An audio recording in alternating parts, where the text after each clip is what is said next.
우리 주 예수 그리스도 초림의 메시아가 오셔서 가장 먼저 선택한 이스라엘 민족을 간접적인 추수를 했다고 두 번째로 소개한 바 있었습니다.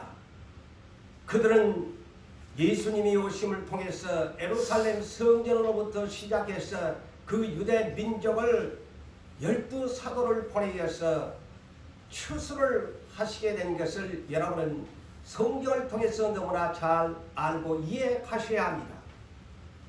그래서 예수님은 누가복음 13장 23절에서 30절에 이르는 말씀 중에 주요한 말씀을 본다면 좁은 문으로 들어가기를 힘을 써라.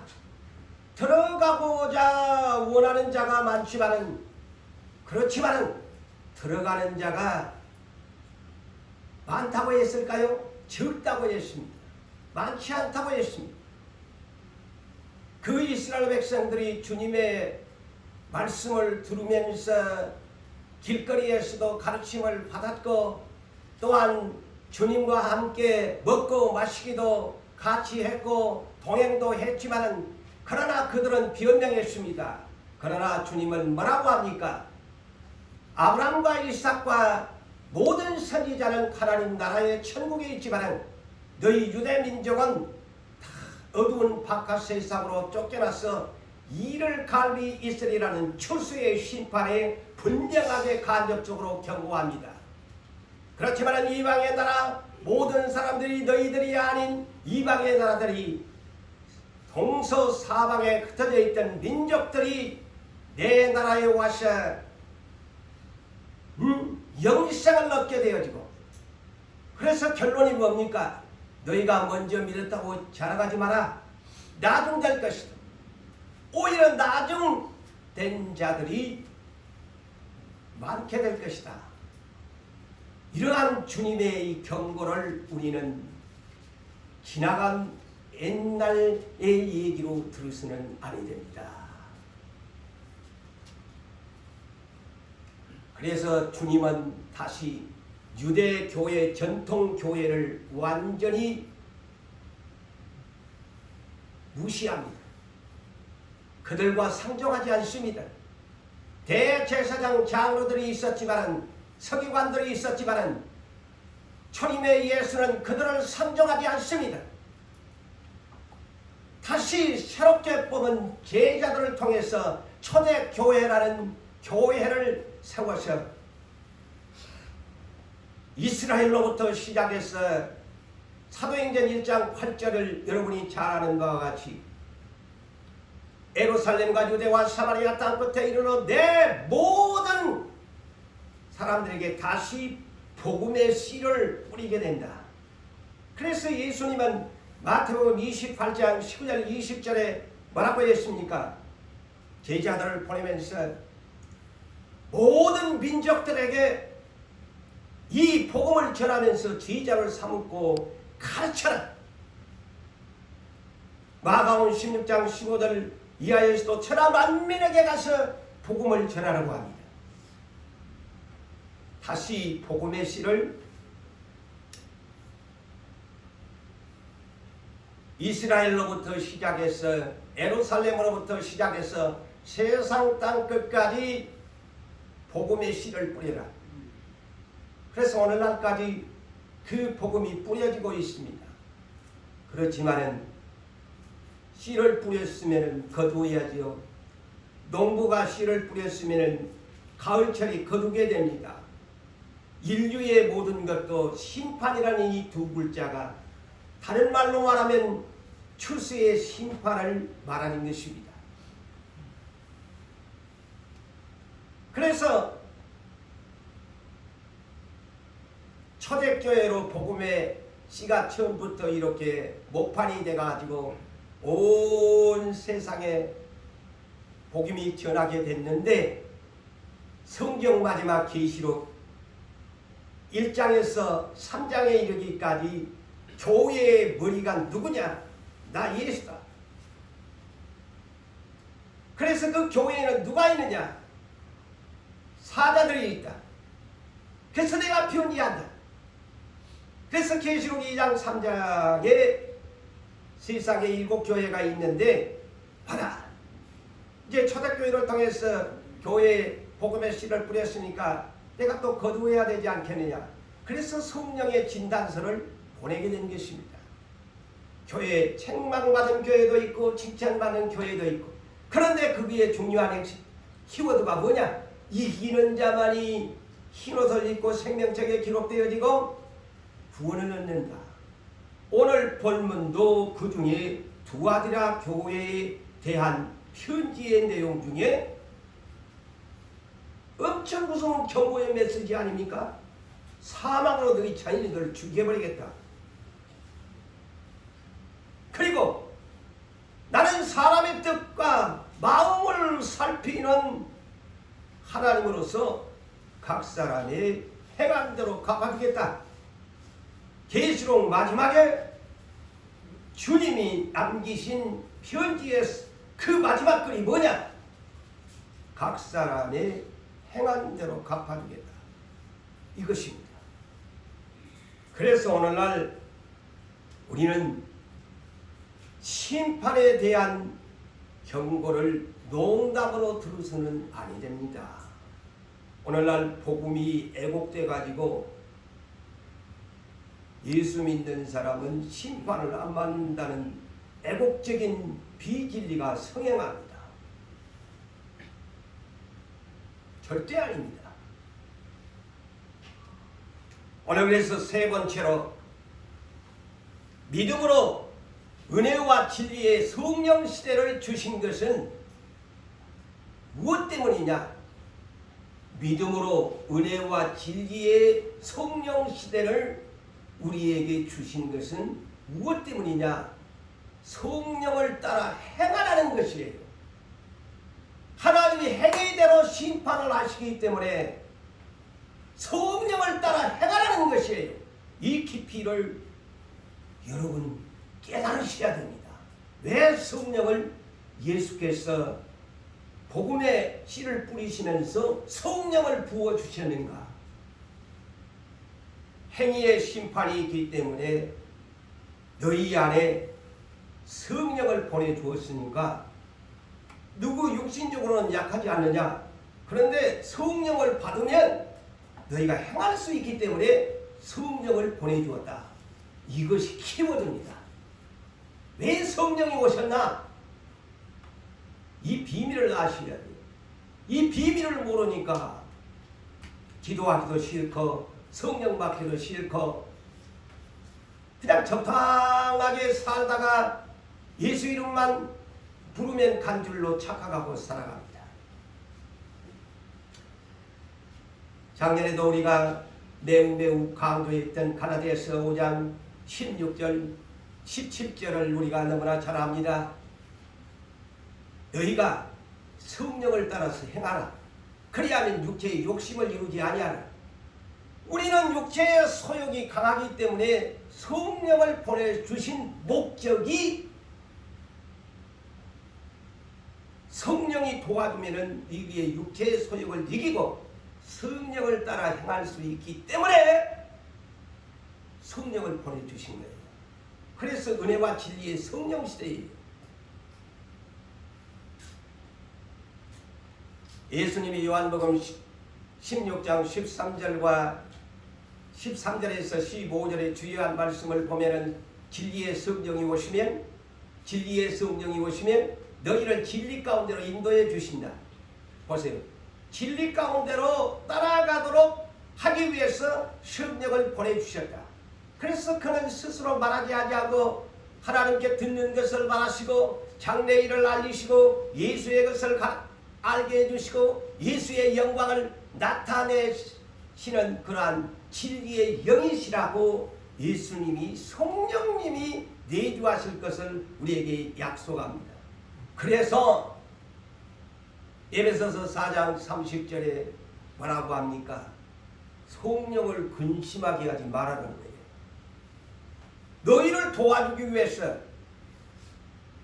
너희가 성령을 따라서 행할 수 있도록 오신 분인데 너희가 그분을 따라오지 아니하면 성령이 근심이 된다. 부모가 자식을 키우는데 자식이 말을 안 듣으면 부모가 근심되지 않아요. 성령을 아버지 하나님께서 아들이신 그 영을 우리에게 보내신 것은 그 아들을 잘 따라다녀라. 예수를 잘 따라다녀라. 그리하면 너희가 산다. 그래서 성령을 보내주었는데 성령을 안 따라다니는 거야. 그러면 성령님이 안에서 어머니처럼 너무너무 근심스러운 거예요. 저놈의 자식 어찌하면 좋겠노. 지 맘대로 사네. 지 육체적으로 사네. 이렇게 성령님을 근심시키고 마는 것입니다. 성령님이 오신 것은 정말 큰 은혜입니다. 예수를 성령님이 아니시면 예수를 믿을 수가 없습니다. 안 믿어집니다. 성령님이 도와주지 아니하면 여러분이 잘 아는 대로 아빠 아버지라고 부르짖을 수도 없습니다. 예수님을 주라고 시인할 수도 없습니다. 성령님이 나를 도와주지 아니하시면 나는 육체의 소욕을 이길 수 없고 언제나 죄악 가운데서 살 수밖에 없는 것입니다. 그래서 아버지께서는 아들을 첫째는 보내주셨고 그 아들이 성천을 시키면서 보혜사 성령을 우리에게 보내주어서 예수를 잘 믿어라. 예수를 잘 믿어라. 그러려면 성령을 충만하게 받아야 한다. 그래서 성령 충만 받으라는 거예요. 성령님은 얼마나 고마우신 분이신지요. 이분은 나를 법적으로 생명의 성령의 법으로 나를 아버지의 자녀로 보증하시는 분이에요. 여러분 은행에 가서 돈을 한다거나 무엇을 하려면 보증을 서야 하는데 누가 내 생명의 보증이 되시느냐? 예수님이라고 생각하십니까? 성경적으로 얘기합시다. 물론 예수께서 나를 위해서 십자가를 지어 주심으로 예수님이 내 생명의 은인이십니다. 그런데 나라는 존재가 생명을 얻었다는 것을 보증을 누가 해주느냐? 성령님이 보증이 되셨다는 거예요. 자, 이걸 성경을 여러분이 바르게 이 성삼위 하나님에 대한 것을 바르게 이해하셔야 됩니다. 하나님은 아버지가 되시고 예수님은 나를 위하여 대신 대속해 주셨고 누가 나의 생명을 보증을 내주셨느냐? 예수냐? 아니요! 성령님이시다. 고린도후서 1장 22절 평생에 잊지 말고 사세요. 내 안에 성령이 내 생명의 보증으로 내 마음에 주셨다고 성경은 그렇게 기록하고 있기 때문입니다. 나의 생명의 보증이에요. 그래서 법적으로 하나님 나라의 법적으로 누가 생명의 성령의 법에 보증을 서줬나? 성령님이신데 그래서 로마서 8장 1절에서 16절의 그 유명한 말씀 중에 중요한 말씀만 전해져. 그러므로 이제 그리스도 안에 있으면 결코 정죄함이 없나니. 자, 예수로 말미암아서 나는 죄인이 안 된 거야. 나의 죄를 다 씻어주었어. 그렇다면 누가 이것을 보증해 주느냐? 생명의 성령의 법이 너를 죄와 사망의 법에서 너를 해방하였습니다. 할렐루야. 자, 이 성삼위 하나님에 대한 것을 바르게 우리는 설명할 수 있어야 돼요. 생명의 성령의 법이. 그래서 나는 법적으로 하나님의 아들이 되었는데 양자의 영을, 무서워하는 종의 영을 받지 아니하고 양자의 영을 받아서 아빠 아버지라고 부르짖게 되었는데 성령이 친히 내 안에서 하나님을 아버지라고 부르게 해 주었다. 그러니 얼마나 이 성령님이 소중한 분이시여 내 생명의 보증인이 되신다는 것이에요. 그리고 로마서 8장 11절 그 중에 대표적인 것이 뭡니까? 예수를 죽은 자 가운데서 살리신 누가 살렸나? 성령님이 살렸다. 응? 누가 살렸나? 성령님이 살렸다. 또한 앞으로 우리도 누가 살려줄 것이냐? 죽은 자 가운데서 우리도 예수처럼 성령님이 살려주실 것이다. 할렐루야. 아멘. 성령님은 우리에게 아빠, 아버지라고 부르게 주었을 뿐 아니라 예수님은 나에게 주십니다. 예수님은 나를 위하여 십자가에 죽으셨습니다. 내 생명의 은인이십니다. 나를 위하여 죽으시. 그 성령님이 내 안에서 역사하지 아니하면 절대 그런 고백이 나올 수가 없습니다. 요한복음 1장 12절에서 13절에도 영접하는 자 곧 그 예수 그리스도 이름을 믿는 자에게는 하나님의 자녀가 되는 권세를 주었습니다. 이는 혈통으로나 내 육신적인 정욕적으로 나는 예수를 믿어야 되겠다 그런 육정적으로도 되는 것도 아니고 사람의 뜻으로 되는 것도 아니고 오직 하나님께로 나은 자들만이 하나님의 자녀가 되는데 예수 그리스도를 믿을 수 있도록 성령이 나에게 그렇게 역사해 주신다는 것입니다. 그래서 성령님을 구원의 날까지 너를 인치고 있기 때문에 성령님을 근심하게 하지 말아라. 다시 말씀을 드릴까요? 에베소 4장 30절에 성령을 근심하게 하지 말아라. 구원의 날까지 너를 인치고 있기. 도장을 딱 찍는 도중의 영이에요. 성령. 그러니까 성령님을 거역하고 성령님의 그래서 예수는 욕을 해도 용서를 받는데 네 생명을 보존까지 써주는 이 성령님을 거역하고 해방하고 비판하고 모독하고 귀신이 들렸네 하면 네 죄사함을 받지 못한다. 그 얘기입니다.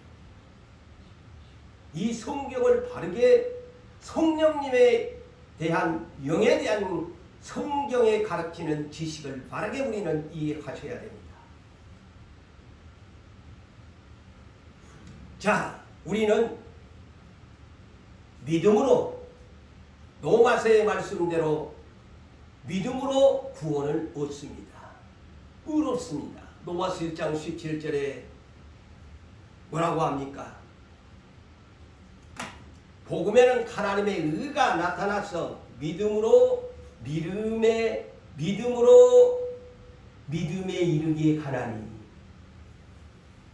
우리가 예수를 믿음으로 말미암아 이것도 믿음도 성령님이 안 도와주면은 성령님이 내 안에서 믿음 안 주면은 예수를 나의 주로 시인할 수 없어요. 이것을 아셔야 돼. 그래서 믿음으로 믿음에 이르게 하나니 이 말은 믿기 시작해서 믿음으로 이르게 한다는 것은 장성한 성장한 사람이 되게 만들어 준다. 그래서 오직 너희는 무엇으로 사느냐? 믿음으로 말미암아 산다. 이 내 안에 있는 성령님을 말미암아서 예수를 믿음으로 말미암아 우리는 사는 사람이에요. 그런데 오늘날 믿음으로만 산다고 하니까 이 문자적으로만 이해를 해가지고 행위를 부정합니다. 행위를 부정하니까 행위에 대한 심판을 부정할 수밖에 없습니다. 제가 이 얘기를 하려고 하는 거예요. 믿음으로 말미암아 산다고 의인은 하니까 그냥 입으로만 믿고 그냥 뭐 찬송할 때 되고 예배할 때 되고 예배하고 그냥 그렇게 예수 이름만 입으로 떠들다가 가면 구원 얻는다고 생각을 합니다. 그런데 행위를 부정합니다. 은혜로만 구원을 얻는다는 성경에가 있지요. 은혜로 너희는 구원을 얻었다. 그런데 제가 항상 그러죠. 성경을 왜 66권을 주셨나? 왜 성경 66권을 주셨나? 로마서 한 권이면 족할 텐데, 로마서 한 권도 적지가 않는데 왜 66권을 복잡다답하게 하나님 나라의 천국의 교과서로 주었나? 오늘날 사람들이, 오늘날 기독교 안에도 편리주의입니다. 편하게 예수 믿으려고 하는 사람들의 공식이 하나님과 멀어진 관계가 되어진다는 사실을 아셔야 합니다. 세상과의 타협, 또 편하게 예수 믿으면 저는 세상 사람들처럼 절간에 한번 가고 싶으면 가고, 그냥 뭐 필요할 때만 가고, 남이 아미 다불 간센 보살하고 갔다가 뭐 갔다고 재물 좀 올리고 나면 부처님이 나에게 복을 주실 것이다 하는, 우리 기독교의 신앙은 그런 종교가 아닙니다. 성경에 준 대로 믿어야 됩니다.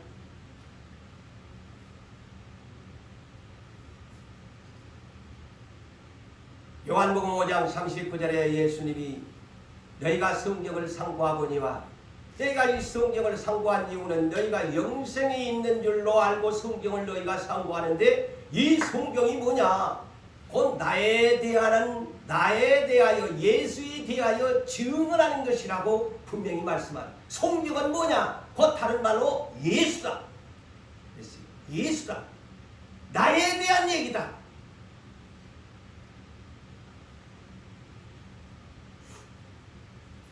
그런데 예수님이 요한복음 17장 3절에 그렇다면 영생은 어떻게 얻는 것이냐? 유일하신 뭐 다른 신이 없어요. 우리는 유일신이에요. 그래서 하나님이에요. 그런데 오늘날 저 천주교를 비롯해서 하느님이라고 하는 것, 동실론자들이 비이단인 거예요. 우리는 오직 유일하신 하나님이에요. 한 분밖에 없어요. 유일하신 참 하나님과 그가 보내신 자를 아는 것이 영생이라고 그랬어요. 아는 것이 영생이 어떻게 아냐? 성경과 함께 말씀 속에서, 또한 기도하면서 주님을 만나야 하는 거예요. 주님을 만나야 하는 것이죠. 여러분, 수박하면은 새파란 그림에 얼마든지 우리가 상상할 수 있는데, 당신 그 수박을 알아? 안다고 하지. 수박 모르는 사람이 어디 있어? 근데 그 진정 아는 것일까요? 그 유명한 너희가 개맛을 알아?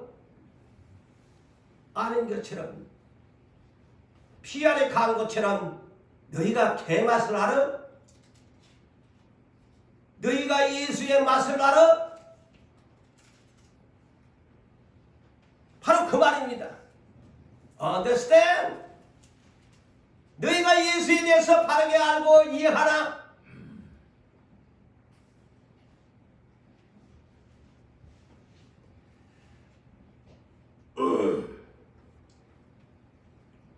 우리는 한쪽으로 치우치면 안 됩니다.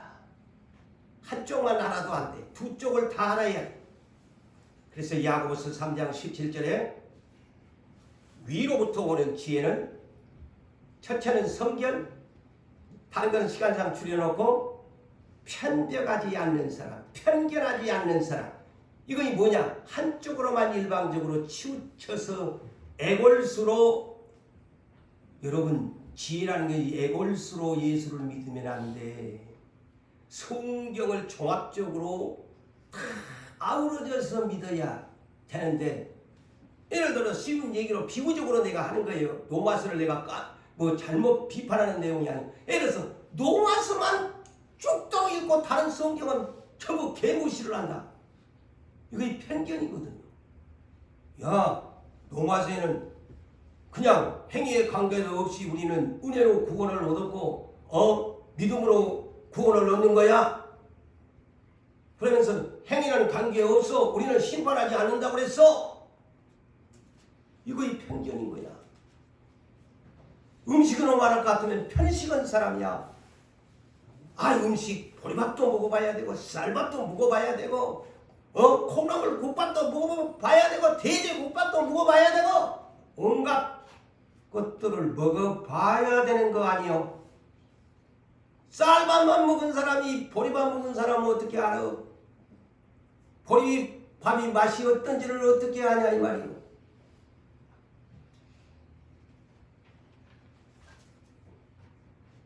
그래서 성경은 주의를 주고 있습니다. 오늘날 저나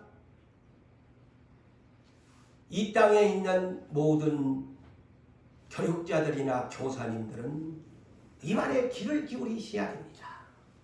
마태복음 5장 17절에서 19절 그 유명한 말씀 예수님이 친히 했지요. 내가 율법이나 선지자로 폐하러 온 것이 아니다.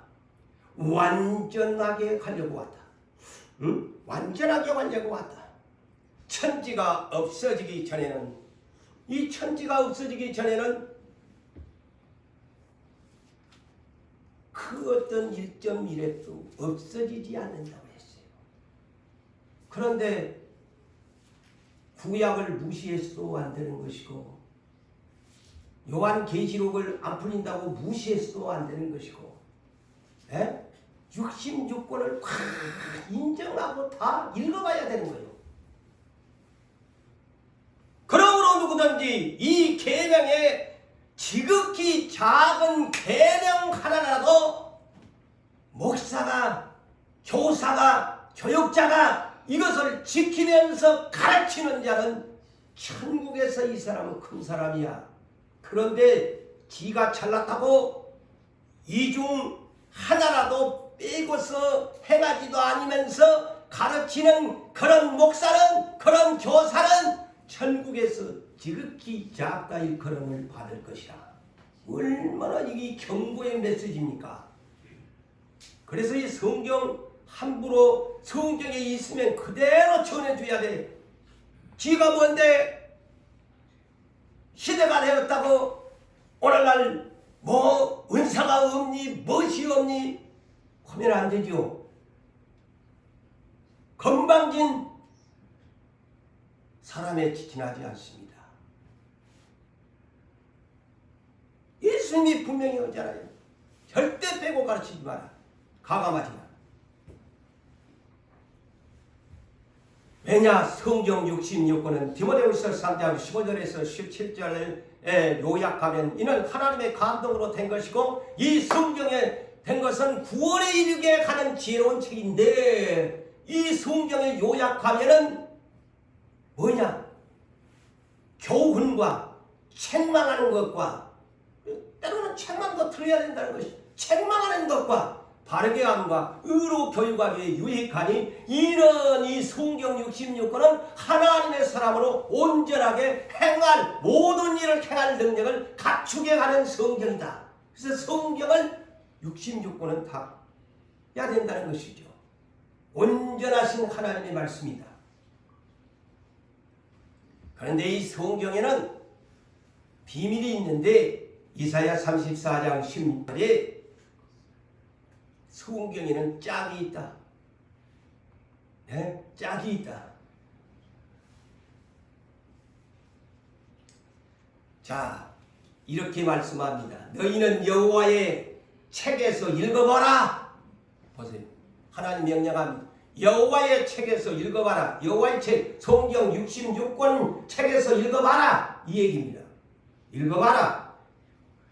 이것들 가운데 빠진 것이 하나도 없다. 그리고 제 짝이 없는 것이 없나니. 보세요. 성경은 짝이 있다고 합니다. 이는 여호와의 입으로 모든 이 말씀들을 모으셨고 명령하신 말씀이다.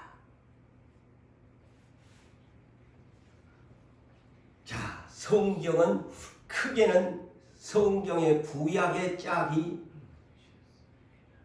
뭡니까? 구약의 짝이 뭡니까? 긴가민가 하지. 신약이지. 크게는 구약이 있으니까 짝을 만들어놨어. 신약을 짝을 만들어놨어. 이제 아십니까? 이 짝을 띠내보면 안 돼. 분리시키면. 내가 이 성경을 깨달은 절대 성경을 분리시키면 안 돼. 짝을 만들어놨어 하나님. 자, 하나님이 아담 만들어놓고 저놈에게 짝이 필요하네. 갈빗대를 빼가지고 화화를 만들어놨어. 이 세상의 모든 동식물 짝이 없는 거 어디 있어? 저 한낱 한낱 꽃도 암수술 숯수술이 바람에든지 벌이 와서 이렇게 해줘야 씨가 맺어지고 열매가 맺어. 동식물에 이르기까지 짝이 없는 것이 하나도 없어. 자, 제가 이 설교를 하면서 저를 가만히 생각해 봤어요. 아, 나도 눈구멍이 2개가 짝이 있네. 콧구녕도 짝이 있네. 입은 어디가 짝이요? 혓바닥에 여기 짝이야. 응? 팔도 2개가 있네. 다리도 2개가 있네. 더 이상 내가 말 안 할게. 다 이렇게 만들어놨어 하나님이 짝을. 내가 이거 보니까 그래. 하나님은 다 짝을 지어갖고 만들어놨어. 어디 여러분 몸뚱아리 짝이 없는 데 있는가 봐봐.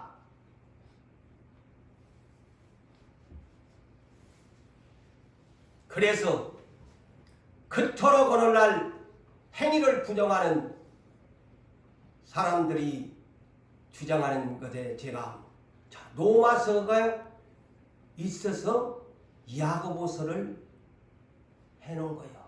로마서 짝이 야고보서다. 로마서 플러스 야고보서. 응? 그러니까 로마서에서는 믿음의 의만을 강조하니까 야고보서에는 또 뭐라고 합니까? 야고보서 대표적인 2장 24절에 아니다. 믿음으로만 의로운 것이 아니고 믿음으로만 의가 아니고 행위가 있어야 의롭다. 또 그렇게 그냥 짝을 해놨네. 맞아요, 안 맞아요? 다 그렇게 짝을 만들어놨다니까.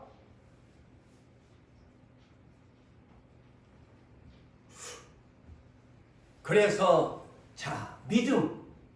그렇다면 이제는 우리는 이 시대의 일꾼이 되려면 당신은 믿음을 가졌는데 이렇게 질문하셔야 정답입니다. 온전한 믿음을 가지셨습니까? 이렇게 하나님이 판단하세요. 자, 다 믿음은 다 주셨는데, 다 공평하게 믿음을 주었는데, 네가 이제 성경을 가지면서 네가 이 세월 가운데 기도하면서 성령을 받아가지고 온전한 믿음의 사람이 됐나? 이겁니다. 야고보서 2장 22절의 답입니다. 내가 보거니와 믿음이 믿음이 행함과 함께 일을 하고 행함으로 믿음이 온전케 되었느니라. 네가 믿는다면 더하기 행함을 해라. 자, 예를 들면, 자, 네가 예수 믿는다고? 그러면 기도해라. 자, 쉬운 얘기로 기도해라. 그럼 기도를 안 한다? 그러면 이 사람 믿음으로 행함이 없는 사람이야. 내가 지금 쉽게 지금 얘기하는 거야. 네 성경 쉬지 말고 기도해라.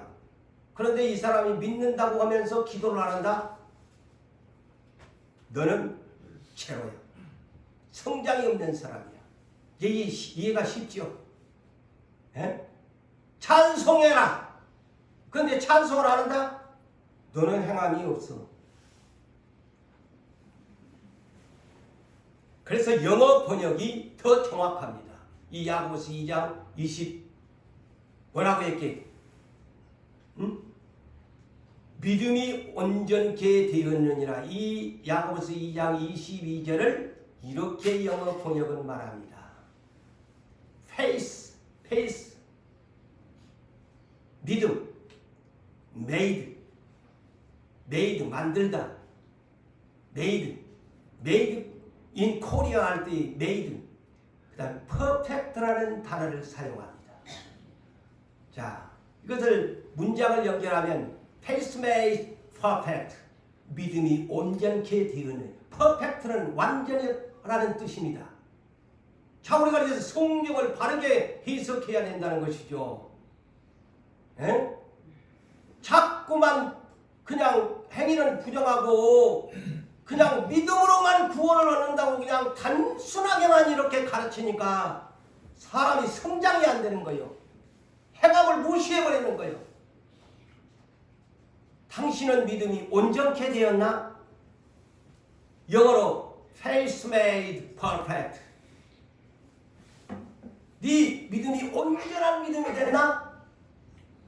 행함이 따라줄 때에 퍼펙트 믿음이 되는 거예요.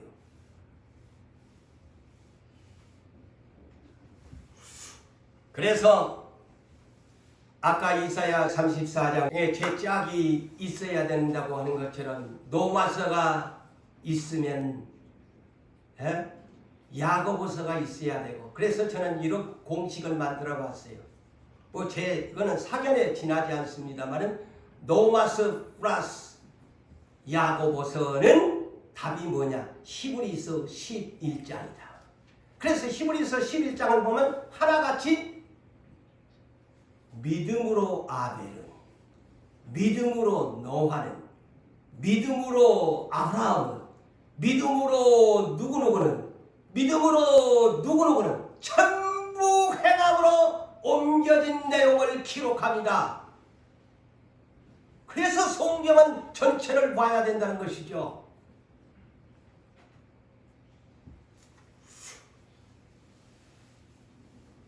그래서 또한 이것을 더 축소시켜서 저는 구약 플러스 신약은 뭐냐? 예수 그리스도신데 요한계시록이다. 왜 요한계시록이냐? 요한계시록은 어린 양의 부활하신 예수가 다시 오셔서 심판하시겠다고 하는 마지막 종결장이기 때문입니다. 저는 그렇게 제 개인적으로 풉니다. 네. 구약 플러스 신약은 요한계시록이다. 자, 오늘 본문 우리를 봅시다. 2장 22절로 23절을 보면은 두아디라 교회 목사님에게 주님이 보낸 성령의 서신입니다. 그 가운데 바로 이 본문을 기록한 것인데 뭐라고 했느냐? 만일 그의 행위를 회개하지 아니하면, 자, 여기에서도 그래요. 뭐 에베소 교회 그 행위를, 처음 행위를 회개하지 아니하면 그 자리에서 옮긴다고 하는데, 이 두아디라 교회도 마찬가지예요. 참 이 교회 심판 무섭습니다. 이 마지막 시대예요.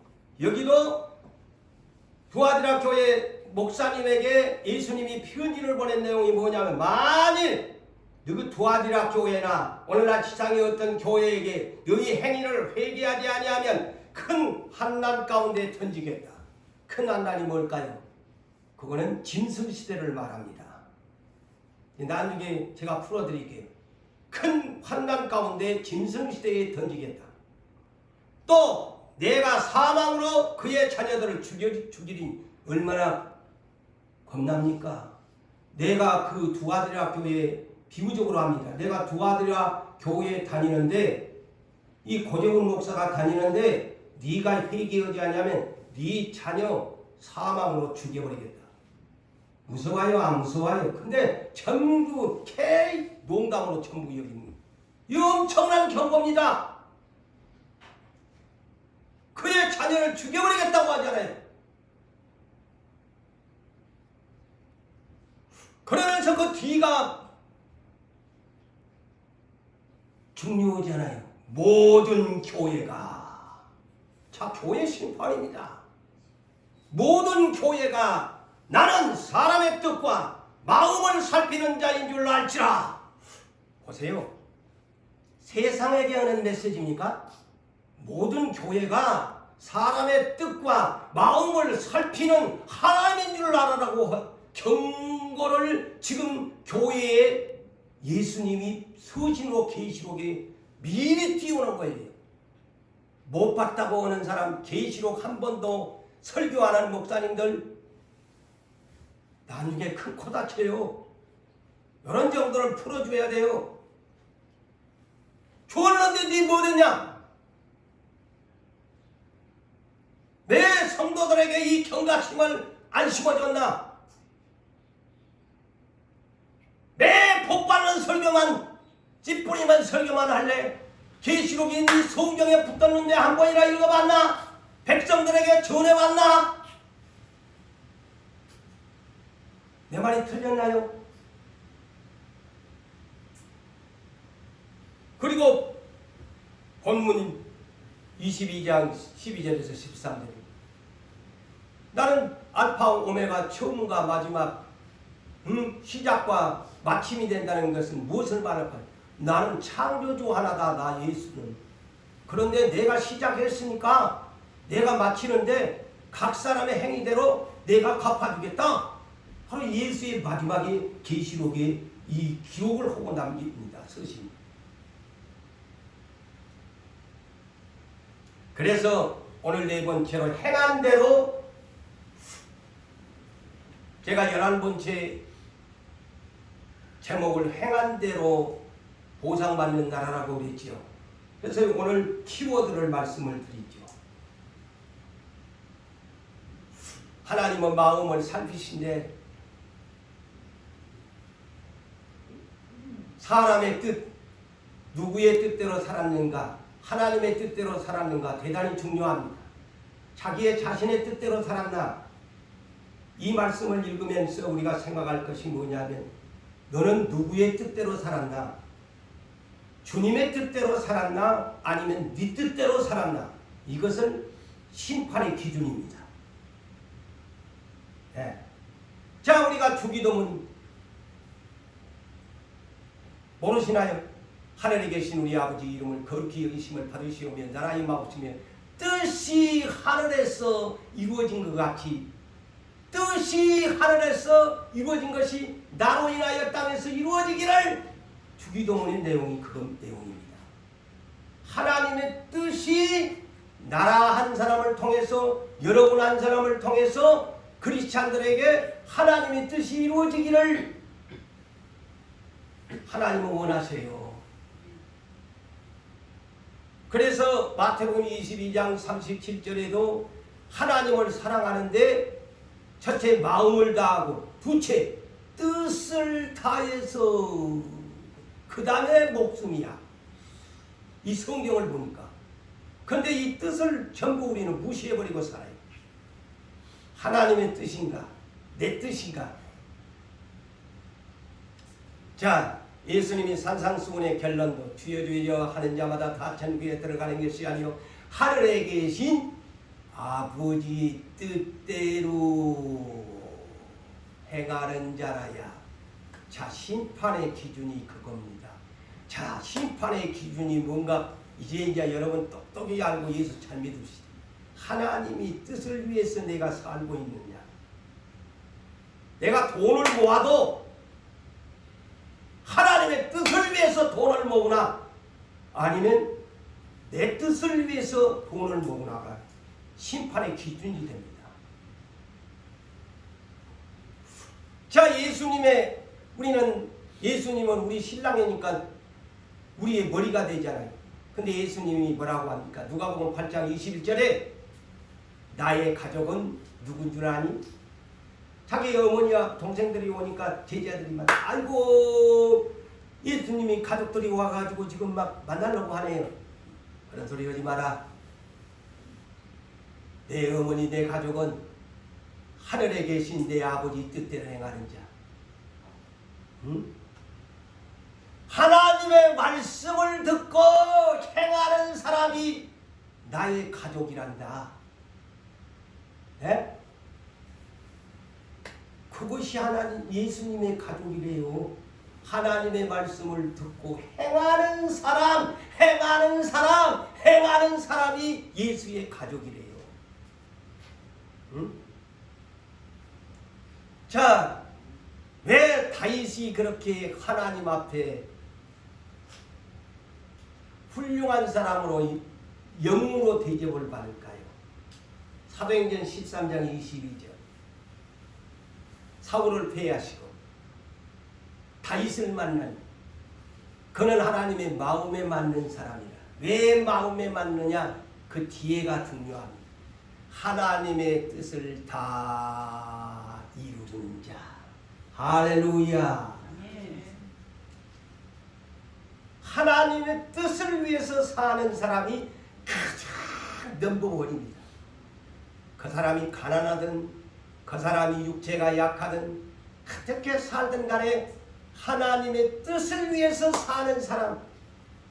그래서 예수님이 십자가의 상에서 마지막 남긴 운명의 말씀이 뭡니까? 다 아버지 뜻을 이루었다.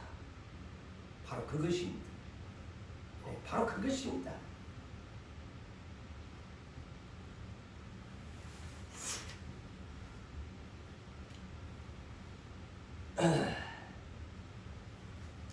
하나님은 마음을 저울질하세요. 참 이 마음이라는 것이 하루에도 12번을 변하지요. 그런데 이 마음의 중심이 누구에게 있느냐가 대단히 중요합니다. 왜 하나님께서 출애굽을 시켜가지고 광야에 40년을 낮추고 하나님이 테스팅을 했는가? 그 첫 번째가 신명기 8장 2절에 마음이 어떠한지 알려고 했다. 바로 그겁니다. 마음이 참 호정훈 목사의 마음이 중심이 어디가 있나? 내가 고난을 주는데 저놈이 헷갈리고 딴 생각을 하고 어디에다가 마음을 두고 있나? 그것을 알려고 하는 거예요. 하나님의 본심. 그래서 잠언서 24장 12절에 너가 말하기를 나는 그것을 알지 못하였노라 할지라도 마음을 저울질하시는 이가 어찌 통찰하지 못하겠어. 이 말은 너 마음의 중심이 어디가 있는지를 하나님이 보고 싶다는 겁니다. 지금 용산교회에 나오고는 있는데 저 아들이 저 딸이 마음의 중심이 지금 어디에 두고 교회에 올라와서 입으로는 나를 주님 하는데 저 속에는 뭔 생각을 가지고 있을까? 하나님만이 본다는 거예요. 사람은 몰라.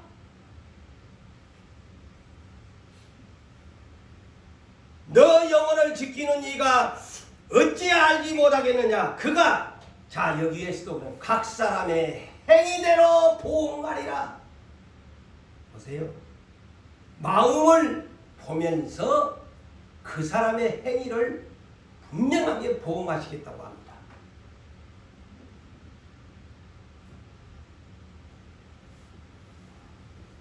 그래서 성경에 대표적으로 아니 하나님은 자기 백성을 좀 길들이려고 낮추어서 시험해서 바벨론 느부갓네살 왕을 보내가지고 그냥 막 예루살렘 성전이고 막 다 그냥 뭉개버리고 그냥 다 포로로 잡아다가 그냥 타국에다가 70년을 그냥 하나님이 그냥 저것들은 내 자식들인데 내 말을 안 들어.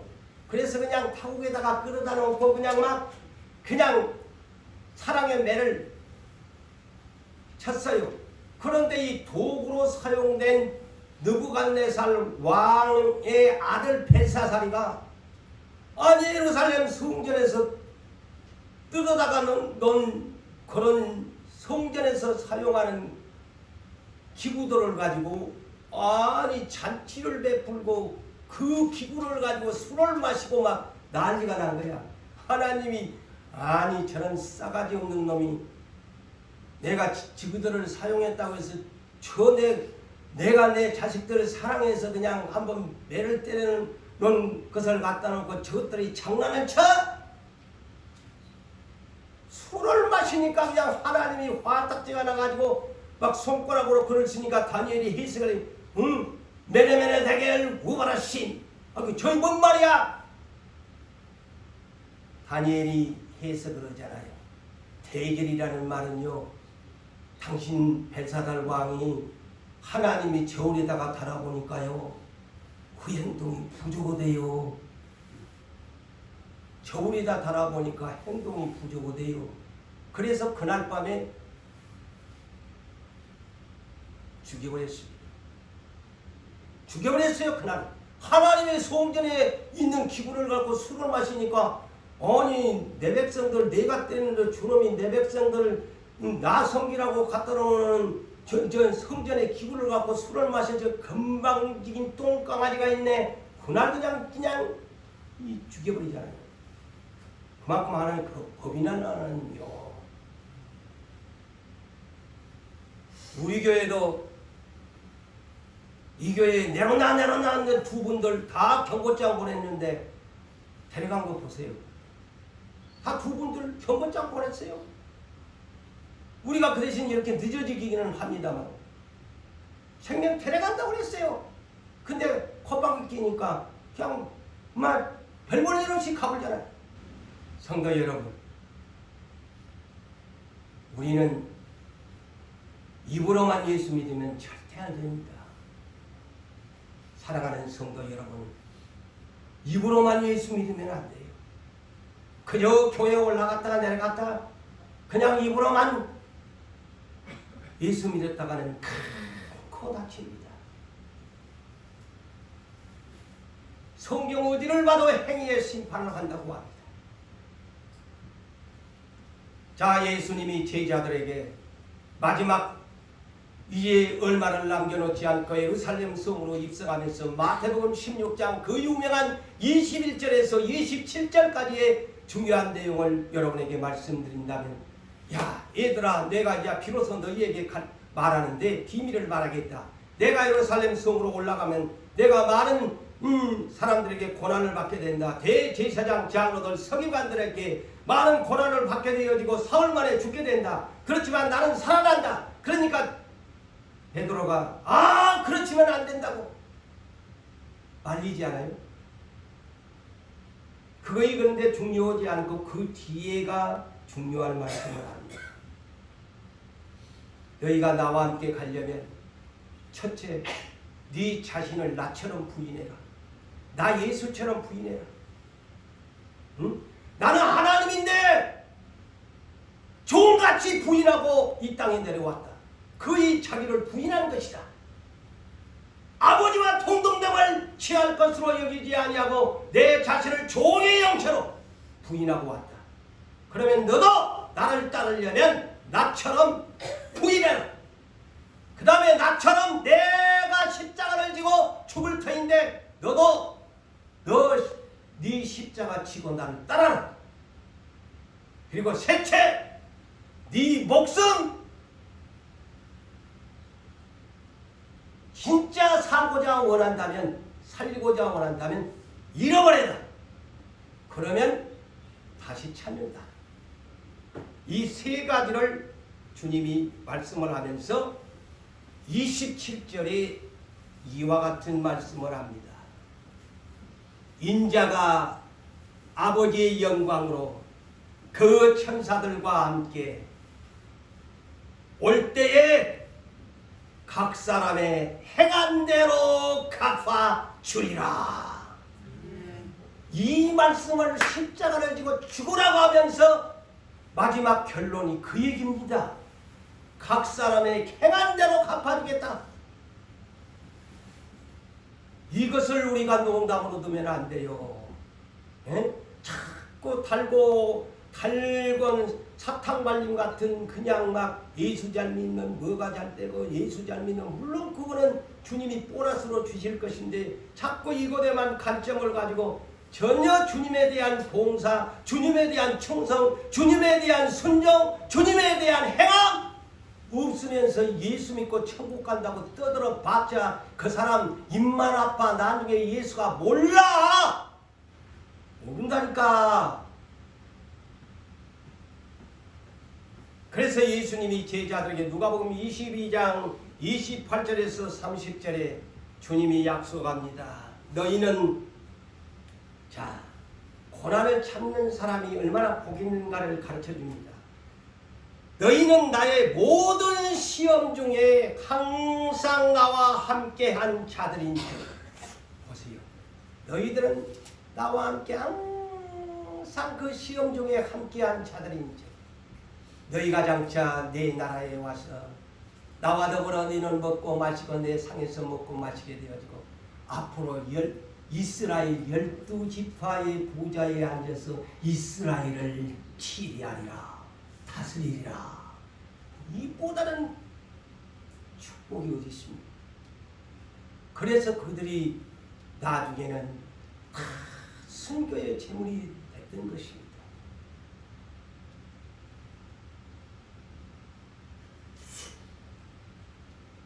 마태복음 25장의 달란트의 비유나 열처녀의 비유나 양과 염소의 비유가 무슨 비유겠어요? 네가 믿는다면 충성을 남겨라.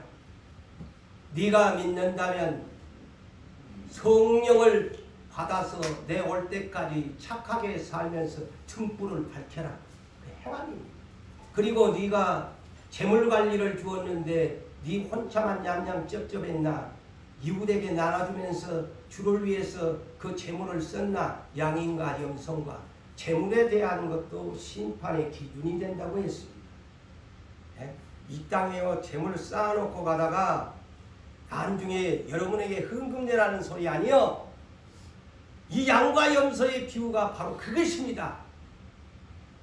내가 너 재물 주었을 때 뭐했노?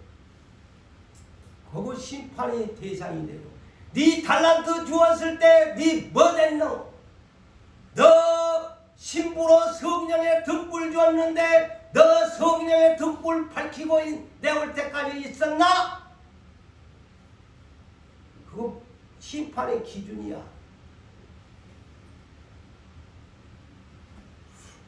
그래서 계시록 20장 4절에서 6절에 행한 대로 주는 거예요. 예수 때문에 목배임을 당하고 짐승의 시대 때에 경배하지 아니하는 사람들이 천년 동안 그리스도와 더불어 왕 노릇을, 그래서 행위대로 갚아주는 새 하늘과 새 땅입니다. 예수가 결론적으로 모범을 보여주었죠. 네? 예수가 이 땅에 와서 우리는 간단하게 그냥 십자가만 져서 나를 구원해 주는 것으로만, 그런 업적으로만 생각하는데, 다른 측면에서 예수를 보십시오. 하나님의 아들로 오셨는데 그분이 왜 죽기까지 아버지께 복종했나? 그래서 그분이 죽기까지 복종했는데 그의 보상은 어떻게 됐나? 부활해서 천열매가 되고 하나님 우편 보좌에 심판에 가서 행위 보상의 가장 넘버원 모델로 우리에게 성경에 가르쳐 주었기 때문에 로마서 8장 29절에도 야 마다들을 본받게 하기 위해서 보냈다. 응? 그러면 이제 우리들도 예수님의 그 행동을 믿는다면 본받아서 죽도록 충성해서 행위의 보상을 받는 여러분 되시기를 주의 이름으로 축복합니다.